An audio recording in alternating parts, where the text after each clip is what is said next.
Muito bem. Gálatas, capítulo 4, e o verso 19.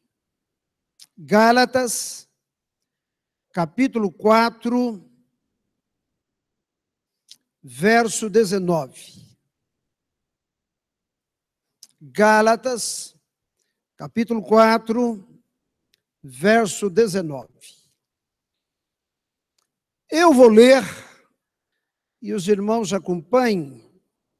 Depois nós iremos fazer uma segunda leitura.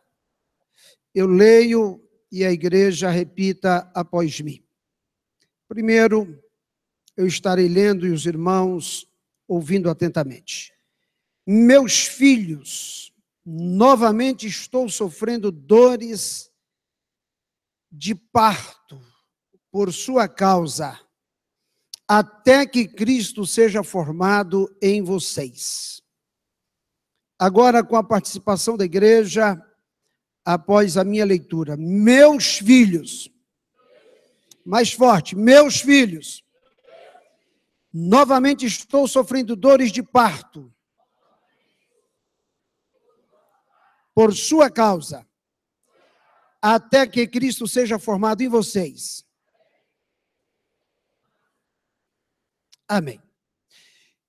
Queridos, pode parecer um tema até engraçado, hilárico, mas eu quero falar nesta noite sobre dores de parto, ok? Quem já sentiu, sabe do que eu vou falar. Quem nunca sentiu, né, vai ouvir por analogia, né? Claro, eu pessoalmente já senti várias dores de parto, mas não aquela dor de parto da mulher, aquela dor de parto física. Paulo aqui, ele diz, olha, meus filhos, novamente estou sofrendo dores de parto por causa de vocês, ou por sua causa, até que Cristo seja formado em vocês. Se você buscar no dicionário da língua portuguesa o significado da expressão da palavra dor, você vai encontrar lá que dor é uma expressão derivada do latim, dolore, que significa sensação desagradável ou penosa, causado por um estado anômalo do organismo, ou parte do organismo. Você aí vai encontrar como sinônimo de dor, sofrimento físico. Então, dor é isso, é sensação desagradável, é sensação de sofrimento, e às vezes sensação de uma certa angústia. E dentre as piores dores que o ser humano possa sentir está exatamente a dor de parto, aí fazendo companhia para a cólica renal, para a enxaqueca crônica, para a dor muscular, para o infarto, para a gota, para a queimadura de 2º grau para lá, e a dor de parto. Todas essas dores são dores comuns a todos os seres humanos, exceto a dor de parto, privilégio único das mulheres. Se é que a gente pode chamar de privilégio, mas eu acho que é privilégio. Eu acho que é privilégio. Então, todas essas dores, elas são comuns ao ser humano, exceto a dor de parto. Aliás, a mulher, ela tem um duplo prazer, só ela conferido pelo Criador. Só ela tem o prazer de dar à luz e o prazer de amamentar. talvez um dos quadros mais bonitos que um artista possa representar, possa pintar, é de uma mãe amamentando o seu bebê. Não tem um quadro que fale mais alto de cuidado. Não tem um quadro que fale tanto de proteção. Não tem um quadro que fale tanto de sobrevivência. Não tem um quadro que fala tanto de carinho, de aconchego, como o quadro de uma mãe amamentando o seu pequeno bebê. Porque nós sabemos que a amamentação, ela é básica para a sobrevivência e para a saúde da criança. Dizem, até de forma jocosa, que se os homens dessem à luz, a população mundial haveria de se restringir imediatamente a um único filho por família.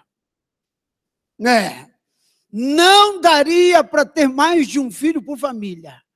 Quando a gente escuta notícia de mães que deu à luz a 20 filhos, você pergunta como é que é esse negócio.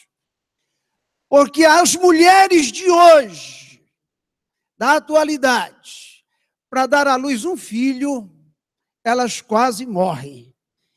Imagina as mães há 30 anos atrás, que dava à luz em casa, com parteira, sem aparato médico, mas elas faziam isso exatamente como missão. Então, se o homem fosse dar à luz, a população mundial seria uma população com menos de 1 bilhão de habitantes.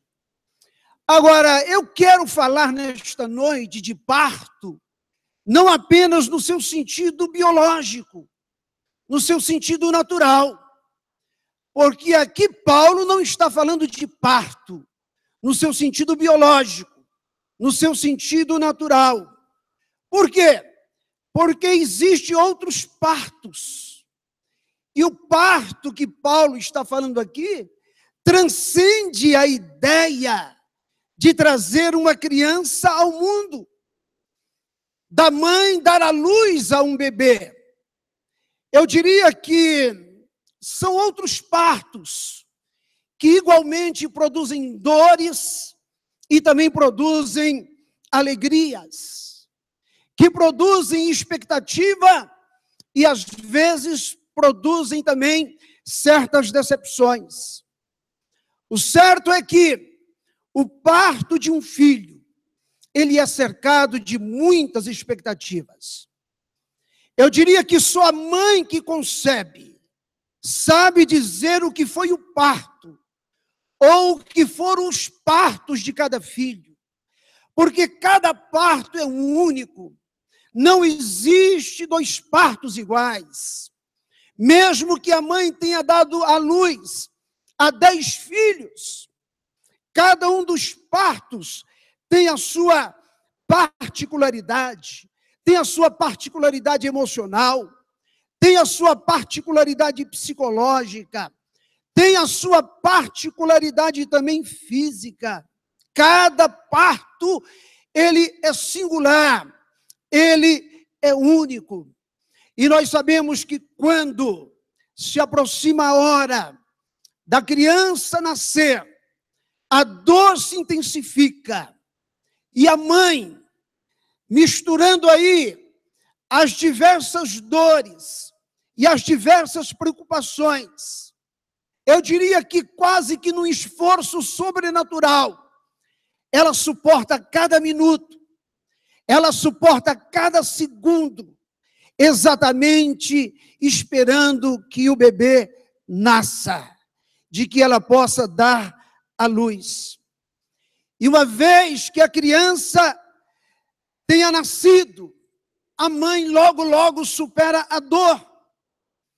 Quando ela está prestes a dar à luz, ela diz, é o primeiro e o último. Depois que ela dá à luz, logo ela supera a dor. E em pouco tempo ela recupera as suas forças. Até porque logo em seguida ela tem que passar algumas noites em claro, ou com um bebê febril, ou com a dorzinha de barriga, ou aquele bebê chorão, né? Que chora porque gosta de chorar. Ele não está molhado, ele não está com cólica, mas ele gosta de chorar. Eu imagino que esses bebês que gostam de chorar é porque gostam de ver a mãe acordada. Eu acho que já é um processo inconsciente da própria infância, sem levar em consideração as tarefas repetitivas, né? Hoje não se faz mais isso, mas os meus filhos, principalmente o mais velho, que nasceu há 34 anos atrás, eu chegava em casa, tinha 15 fraldas no varal, e todas elas branquinhas. Depois tinha que passar uma por uma e guardar no lugar aonde os insetos não iriam. Hoje, a Johnson, a Mônica, a Pamper facilitou a vida das mulheres. Hoje, você compra um pacote e logo que a criança molha, se descarta. Mas não era assim, era diferente. Isso tudo a mãe fazia no sentido de cuidar, no sentido de acariciar, no sentido de que essa criança tivesse um ninho seguro para que ela pudesse desenvolver. Esse é o parto normal, natural, de uma criança que chega trazendo alegria para a família, que chega trazendo alegria para os pais. Mas existe também outros partos, né? Quem já viu, por exemplo, uma ultrassonografia de uma criança em formação, não pode deixar de maravilhar, né? A primeira ultrassom da minha netinha era um pinguinho. E a minha nora disse, é Alice. Eu disse, o quê? Mas veja bem, o salmista já fazia poesia com a gestação, com a concepção de uma criança. Ele diz, olha, tu criastes o íntimo do meu ser e me teceste no ventre da minha mãe. Eu te louvo, porque me fizeste de modo especial e admirável. Tuas obras são maravilhosas. Digo isso com convicção. Meus ossos não estavam escondidos de ti, quando em secreto fui formado e entretecido como nas profundezas da terra. Os teus olhos viram o meu embrião. Todos os dias determinados para mim foram escritos no teu livro, antes de qualquer deles existir. Então o salmista disse que esse é um dos quadros mais bonitos da existência humana. Uma criança sendo gestada no ventre da sua mãe, sendo gestada no útero da sua mãe. E quando essa criança nasce, uma das primeiras perguntas que se faz é perfeito? Está tudo em ordem? Está tudo ok? Né? Tem todos os membros? Estão todos nos devidos lugares? Está funcionando bem? Está em forma? A mãe quer saber, o pai quer saber. Acontece que a criança nasce, e quando ela nasce, a gente diz, cara de anjinho, é ou não é? A gente olha e diz, anjo deve ser assim. Onde você coloca, fica. Se você faz uma gracinha, ela esboça um sorriso.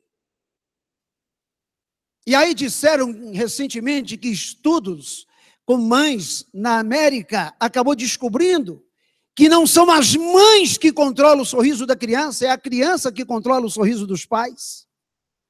Os pais pensam que são eles que estão fazendo a criança sorrir, e é a criança que está fazendo os pais sorrirem. E esse anjinho logo começa a crescer, logo começa a engatear, logo começa a falar. Aí vem os outros partos, a formação do caráter, a educação, a vida espiritual. É desse parto que Paulo está falando. Paulo está dizendo: eu sinto dores por vocês, até que Cristo seja formado em vós.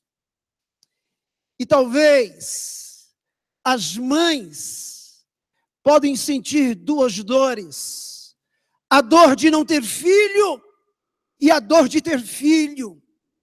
Uma é a dor de não ter filho, outra é a dor de ter filho. Porque a dor de ter filho traz consigo muitos desafios. A dor de ter filhos traz em si diversas situações em que pode levar um pai e uma mãe a questionar a razão, o valor da maternidade, o valor da paternidade. E esse processo de desenvolvimento é a formação da criança até que ela chegue à maturidade. É sobre isso que Paulo se refere. Claro que Paulo está dizendo aqui, no outro plano, no plano espiritual. Ele está falando dos crentes. Ele está falando daqueles a quem ele fez chegar o Evangelho, que tiveram uma compreensão inicial do Evangelho, que tiveram uma compreensão primeira do Evangelho, mas que estava tendo dificuldade.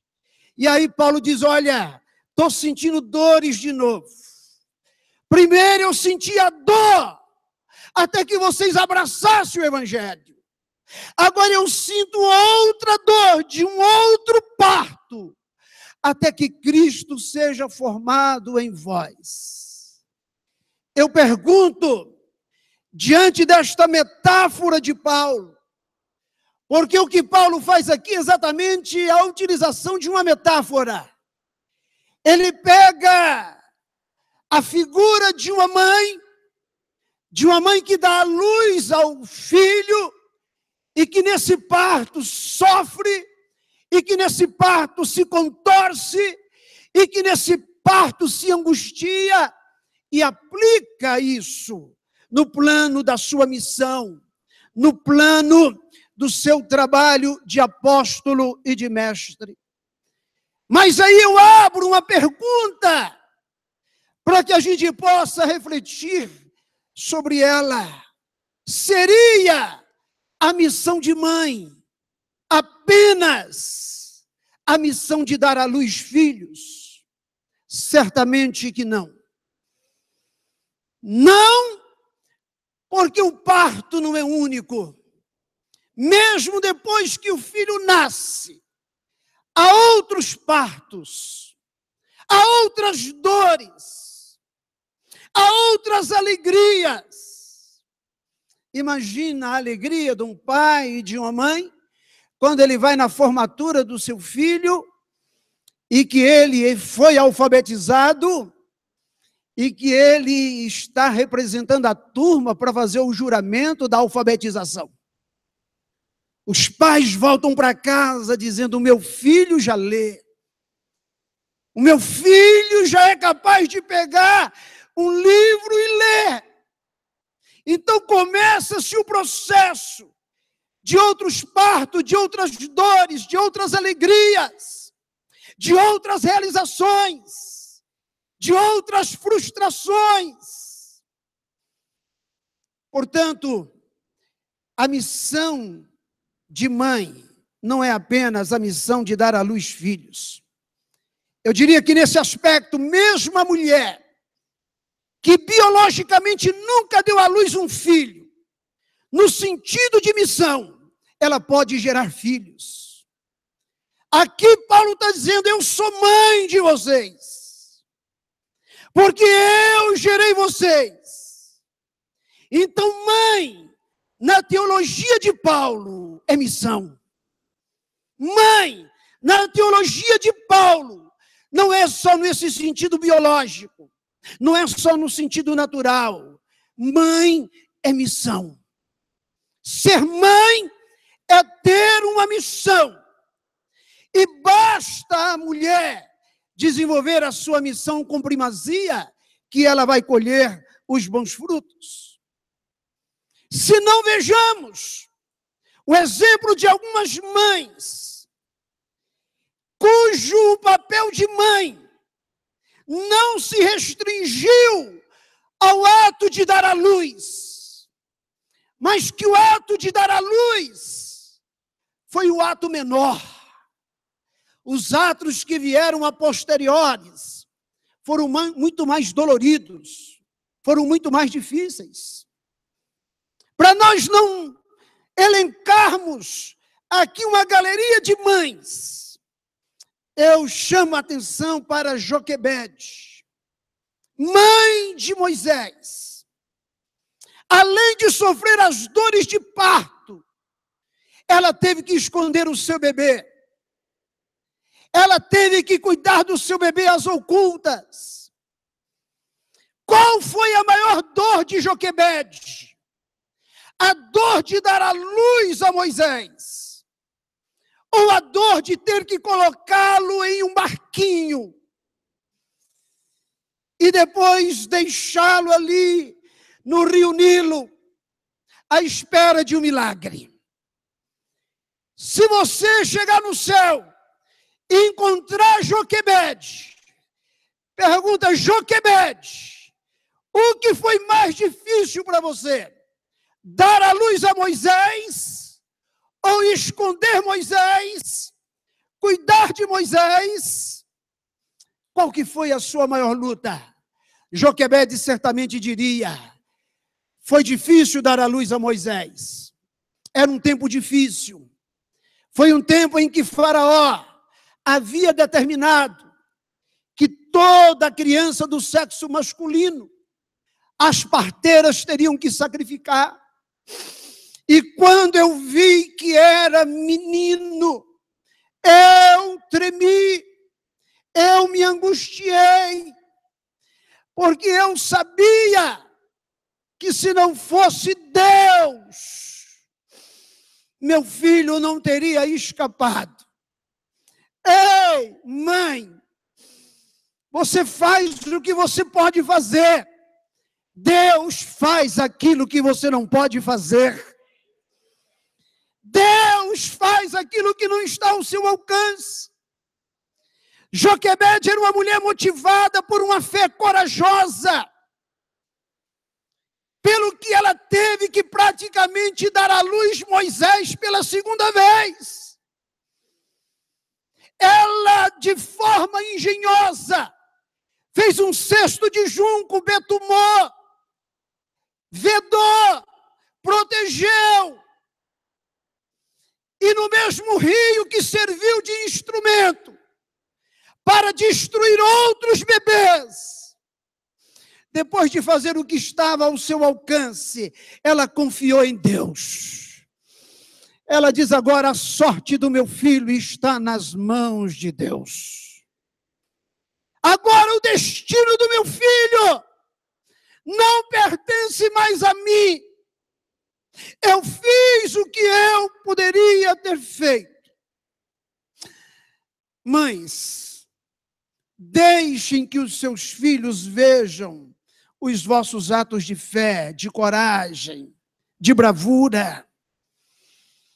E não resta a menor dúvida de que Joquebede, depois que dá a luz a segunda vez a Moisés, ela vai produzir na vida desse menino os valores, os princípios, a lei, as normas de Deus. Ela se torna a maior influência espiritual na vida de Moisés. É possível que Joquebede não fizesse ideia do potencial que havia naquele bebê. o que Deus tinha preparado para ele, o que iria fazer por intermédio dele, como ele se tornaria um grande profeta, o libertador, o guia do seu povo, um amigo de Deus. No entanto, Joquebede investiu tudo na vida dele. Mães, pensem nisso. Nada pode fazer maior diferença na vida dos seus filhos do que um bom exemplo em casa. E deixa o resto com Deus. Deus está cuidando. Eu vou repetir, Deus está cuidando. Joquebede não dá luz a Moisés uma única vez. Ela dá diversas vezes a luz àquele menino, até ele se tornar grande, a ponto de um dia ele dizer: não me chame mais de filho da filha de Faraó. Entendeu isso? Joquebede. Ei, mãe, a semente que você plantou está lá. Vou repetir, a semente que você plantou está lá.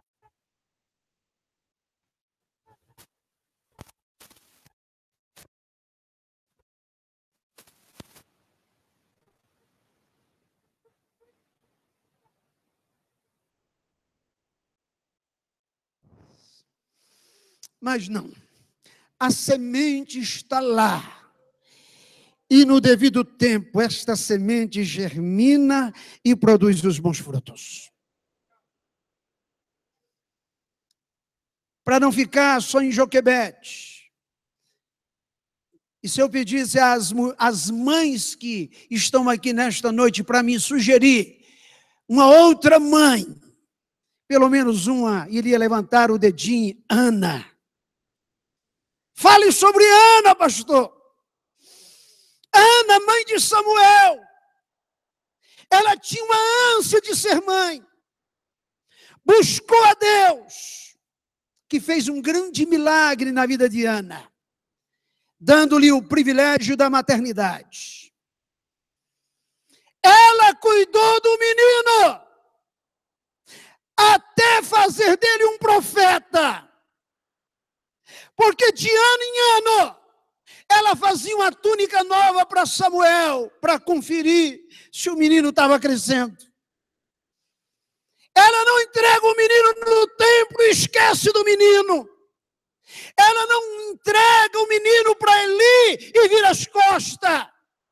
Como mãe, à distância, ela continua ministrando, orando, cuidando, até que Samuel se tornasse um profeta, tornando-se um dos personagens mais importantes da história de Israel. Pois bem, pastor, bonito, né? A história das mulheres da Bíblia, né? Bonita a história de Sara, né? Bonita a história de Raquel. Bonita a história de Ana. Bonita a história de Joquebede. Ei, querida, você está na relação também. Você faz parte da galeria dessas mulheres que não deu a luz no seu sentido biológico, mas que continuem gerando nos seus filhos a convicção, a santidade, o compromisso com Deus. Mas para a gente não ficar só nessas mães da Bíblia, porque esses personagens da Bíblia, a gente os admira e parece que eles são de outro mundo, de outro planeta. Eu tenho que evocar aqui um exemplo extraordinário. O exemplo de Susan Wesley, mãe de 19 filhos. Dizem os estudiosos, se John Wesley foi o pai do metodismo, Susana foi a mãe. Se John Wesley foi o pai do metodismo, Susana, sua mãe, foi a mãe do metodismo. Porque tudo que John Wesley aprendeu de valor, ele aprendeu da sua mãe. Susana entendia o compromisso da maternidade. Entendia o compromisso da maternidade como a responsabilidade de educar, como a responsabilidade de formar homens, com a responsabilidade de formar mulheres de Deus. E olha, queridos, ela era responsável por 19 filhos. E sabe quem alfabetizou os 19 filhos de Susana Wesley? Ela.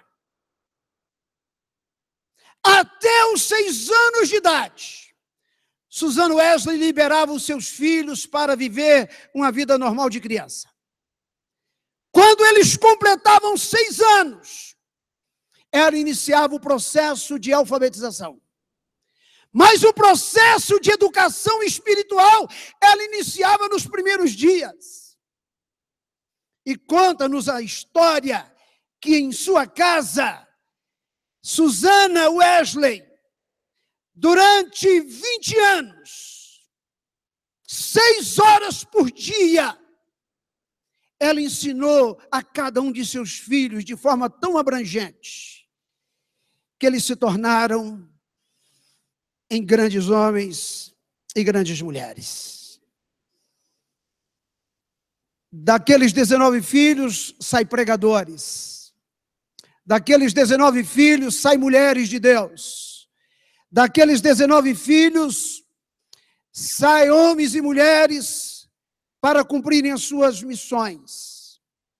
Diz a história de Susana, que ela fazia conferências semanais com cada filho. Diz a história de Susana que ela tinha uma audiência de 1 hora com cada filho, semanalmente. John Wesley, é a sua vez. Carl Wesley, é a sua vez. Durante todo esse tempo, ela mantinha regularmente audiências individuais com cada um dos seus filhos. E diz que ela os tratava de acordo com seus temperamentos individuais. Eu acho que um dos grandes problemas de pais é querer tratar os diferentes iguais. Tem 3 filhos, os 3 são diferentes. E os pais ficam fazendo comparação entre os 3. E filhos não são iguais. Filhos são diferentes. Tem uns que conversam mais, tem outros que conversam menos. Tem uns que são mais extrovertidos, tem outros que são mais introvertidos. E disse que Susana tratava os seus filhos de acordo com seus temperamentos individuais. Ela sempre recompensava a obediência. Ela sempre recompensava a obediência. A obediência precisa de ser recompensada. O próprio Deus, como Pai, recompensa a obediência. Deuteronômio 28. Se vocês obedecerem, se vocês forem fiéis, se vocês não desviarem, vocês vão comer do melhor da terra. Vocês vão comer do melhor da terra. Ela recompensava os seus filhos quando estes obedeciam a sua voz de comando. Ela ensinava respeito uns pelos outros. E ela ensinava para os seus filhos que todas as promessas feitas tinham que ser mantidas. Ela ora dia e noite por seus filhos. Eu pergunto, é ou não é? Dar à luz diversas vezes. É ou não é? Uma série de partos ao longo do desenvolvimento de um filho, de uma filha. E é essa dor que Paulo diz, eu sinto essa dor, de novo. Ei, mãe, as dores não vão parar. Vem dor,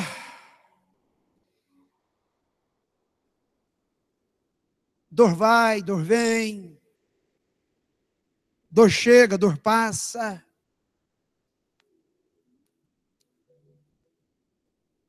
Uma hora você sorri pela alegria de ser mãe. Outra hora você baixa a cabeça pela tristeza de ser mãe. As decepções, as frustrações, as angústias. E aí eu gostei dessa passagem de Paulo. Porque eu disse, eu sou mãe. Aqui Paulo não está dizendo que mãe é só a mulher. Que mãe é missão. Deus disse, pode a mãe esquecer do filho que amamenta? Mãe. Do filho que ela traz no colo. Ele diz, ainda que essa mãe venha se esquecer do filho, eu não vou esquecer de vocês. Eu vou cuidar de vocês. Eu vou tratar de vocês. Nesse sentido, nós homens também somos mães. Não tivemos o privilégio do parto natural, do parto biológico. A gente só ficou olhando e dizendo, dando força para a mulher, vai, que vai dar certo, né? Confia, segura aqui na minha mão. Porque nessa hora a única coisa que o marido pode fazer é oferecer a mão. Aperta a minha mão, confia. Nós não tivemos esse privilégio, vocês tiveram. Mas como pai, é exemplo de Paulo, a gente vive dando a luz. A gente vive com dores de parto. Você pode, a esta altura, estar se perguntando, o que isso tem a ver comigo? Talvez você nem imagina o legado que você está deixando para os seus filhos. E talvez você até parta dessa vida para outra, sem conhecer completamente todos os legados que você deixou para os seus filhos. Há legados que só se revelarão depois que os pais forem, depois que os pais passarem. Eu acredito que nós não teremos o privilégio de ver todas as nossas orações respondidas. Mas que o Senhor responderá. Ei, olhe para cá.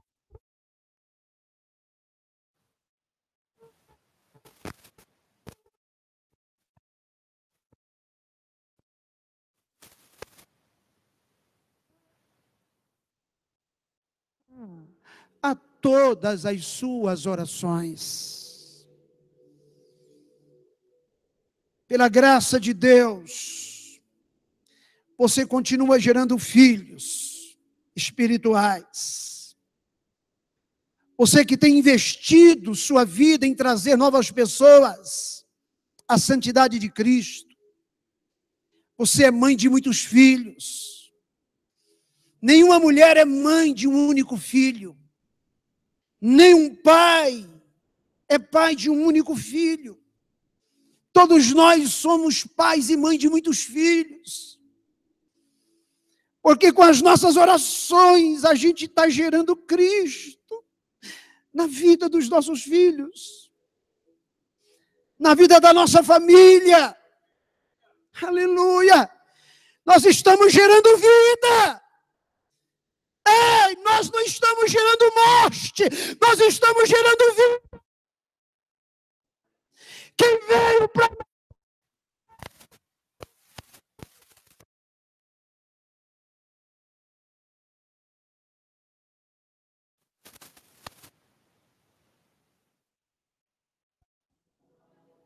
Quando teu filho te enfrenta, quando teu filho te contesta, quando teu filho te dá trabalho, é um novo parto, é uma nova gestação, é um novo momento de dar à luz.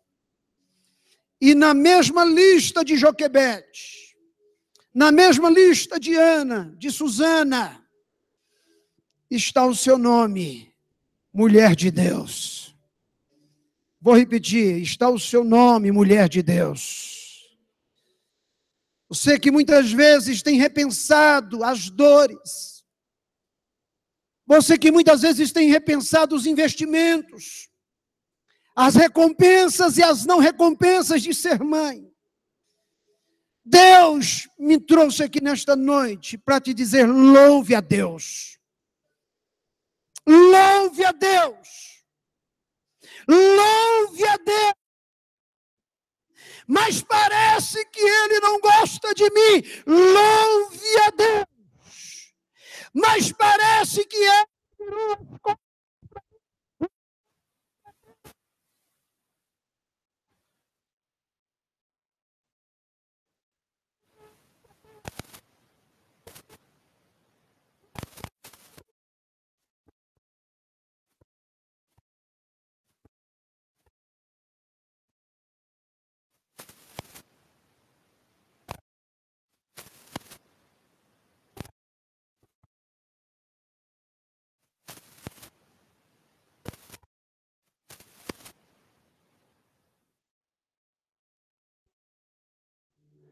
não são de Deus. Você é só mãe, você é só pai, gerou uma vez, está gerando a segunda, está gerando a terceira, e não sei quantas vezes você vai dar à luz a esse menino, a essa menina, mas um dia você vai dizer com muita confiança: Senhor, cuidei da tua herança, cuidei do que é teu, o Senhor me deu, te pertence. Talvez a oração mais sábia de uma mulher foi a oração de Ana.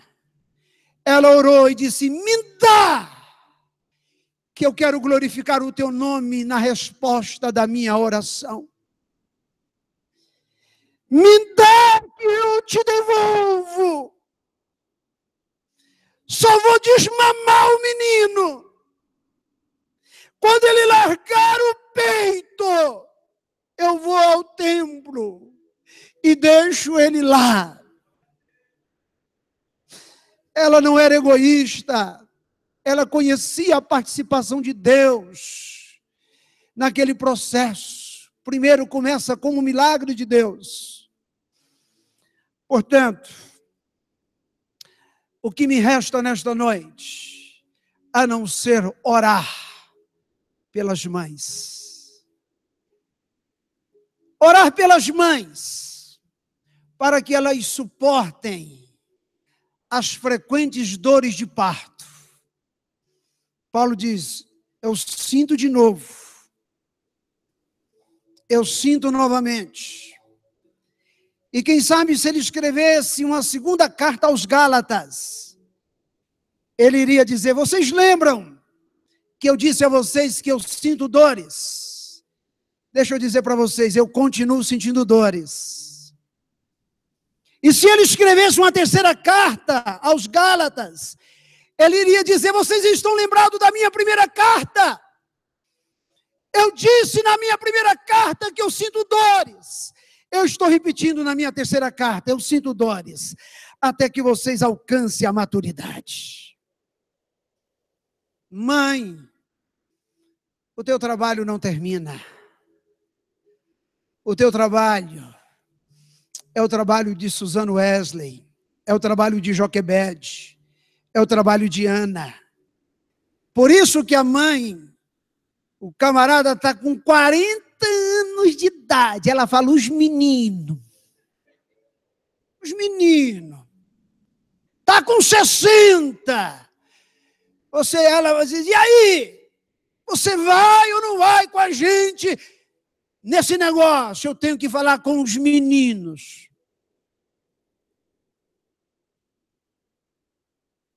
A Noêmia tem umas tias em Anápolis, todas elas mais velhas do que eu. De vez em quando ela diz, meu amor, as meninas. Eu falo, a Alice? Não, as minhas tias. As meninas. Talvez seja por isso que pai fala filho desmamado de menino. Porque para ele não cresceu. Para ele não está liberado. Casou, mas está lá. Meus meninos, minhas meninas, né? Então, eu vim aqui esta noite só para orar para você que é mãe. Para dizer, Senhor, dê a ela a graça de suportar o próximo parto. E depois desse o outro. Fiquem em pé, só as mães, por favor. Os pais ficam aí. Calma. Eu vou orar por vocês também. Vocês também têm a missão de mãe. Eu quero orar por vocês. Eu vou dizer uma palavra de Deus para vocês nesta noite. Vocês creem que Deus falou ao seu coração nesta noite? Você crê? Então eu vou dar uma palavra de Deus para você nesta noite. Descansa o teu coração e confia em Deus. Os teus filhos não são primeiramente seus. Os seus filhos são primeiramente de Deus. E Deus vê mais profundo, as necessidades menores. Fecha os teus olhos. Você não vai orar agora, mãe. Você não vai orar. Porque eu vou orar por você agora.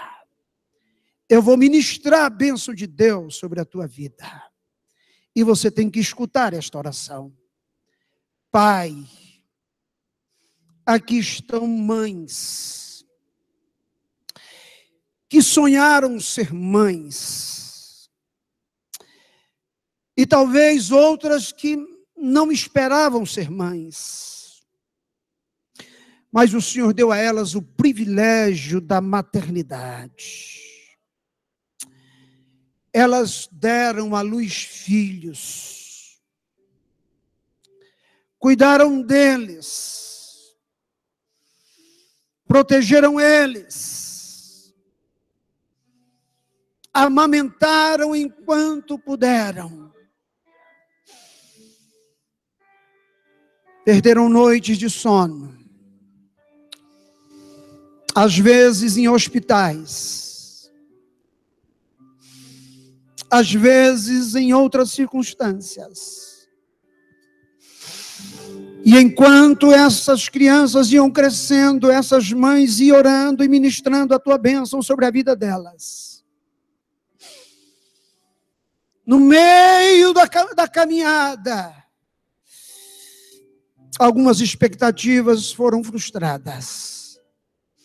E quando as expectativas se frustram, Senhor, a impressão que a gente tem é que o Senhor nos deixou e nos abandonou, quando na verdade o Senhor não nos deixou e nem nos abandonou. Eu vim aqui nesta noite, Senhor, como ministro da tua palavra, para ministrar sobre a vida dessas mães. E dizer a estas mães que recebam nesta noite o renovo da parte de Deus.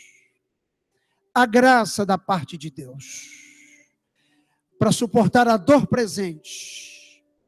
E para suportar as dores futuras. Toma nas tuas mãos. São teus. Te pertencem. Amém. Toda a igreja em pé. Cante. A minha família é bênção do Senhor. Ensina-me a tratar minha família com amor. Edifica minha casa para o teu louvor. A minha família é o presente do Senhor. a minha família é bênção do Senhor. Ensina-me a tratar minha família com amor. Edifica minha casa para o teu louvor. A minha família é um presente do Senhor.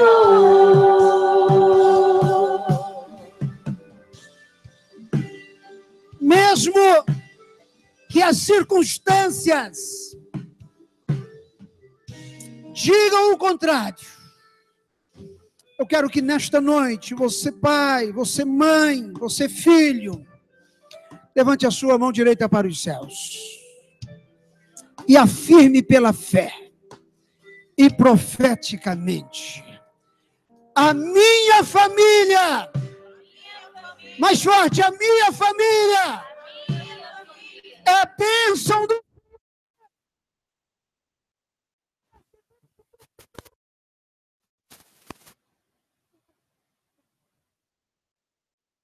minha família é bênção do Senhor.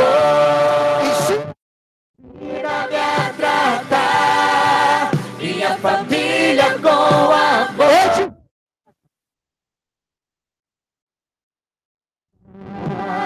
Para o teu louvor. Família é um presente do Senhor. Minha família é bênção. É bênção do Senhor. Ensina-me a tratar minha família com amor. Edifica minha casa para o teu louvor. A minha família é um presente do Senhor.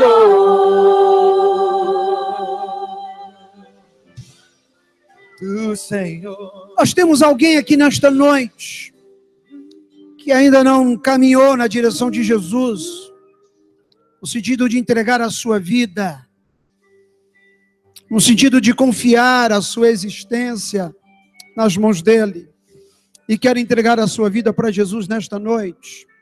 Eu te convido, sai do teu lugar, vem aqui à frente, a igreja vai orar por você, a igreja vai abençoar a sua vida. Ou se você está afastado, distante, alguma tristeza, alguma decepção, alguma frustração te empurrou para longe, ele te chama nesta noite. Temos alguém aqui nesta noite que quer caminhar na direção de Jesus? Vem aqui rapidinho para que a igreja possa te abraçar e que a igreja também possa orar por você. Muito bem. Curve a tua cabeça. Que a graça de nosso Senhor Jesus Cristo, o amor de Deus nosso Pai, a comunhão e a consolação do Espírito Santo seja com todos, desde agora e para sempre. E todos dizem: vai em paz. Minha família é bênção do Senhor. Ensina-me a tratar minha família com amor. Edifica minha casa para o teu louvor. A minha família é o presente do Senhor. A minha família é bênção do Senhor. Ensina-me a tratar minha família com amor.